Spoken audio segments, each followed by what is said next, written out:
Hello friends, welcome to doctor Aparna's homeopathy. मी doctor Aparna. चला, आज आपण बोलणार आहोत most common and most useful drugs जे होमिओपॅथीमध्ये वाईडली कॉमनली यूज होताना आपण बघतो.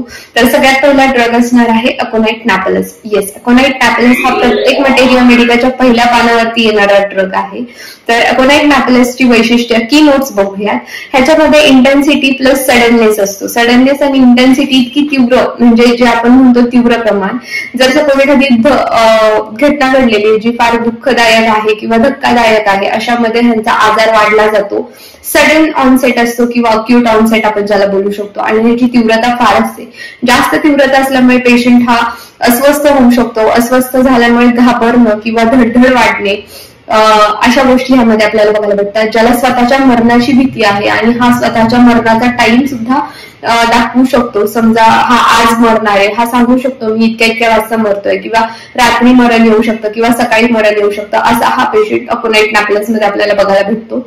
त्याच्यानंतर सेकंड आहे ज्याला हवामान बदलानुसार जास्त त्रास होतो, थंडी, खोकला किंवा जास्त ताप येणे, आपण अशा गोष्टी बघू शकतो. जर थंड वारा आहे तर त्याला पटकन सर्दी होणे किंवा खोकला होणे अशा गोष्टी जाणवायला बघतात. हा रेस्टलेस, एन्झायटी आणि फिअर ऑफ डेथ ह्याच्यामध्ये जास्त बघायला भेटतं आपल्याला.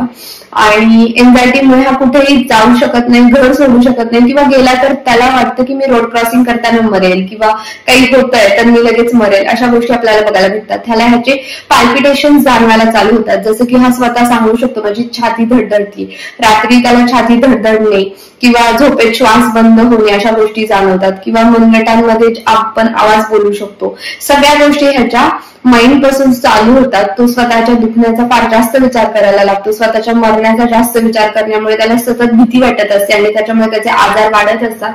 तर असं असतो अकोनाइट नॅपलसचा पेशंट.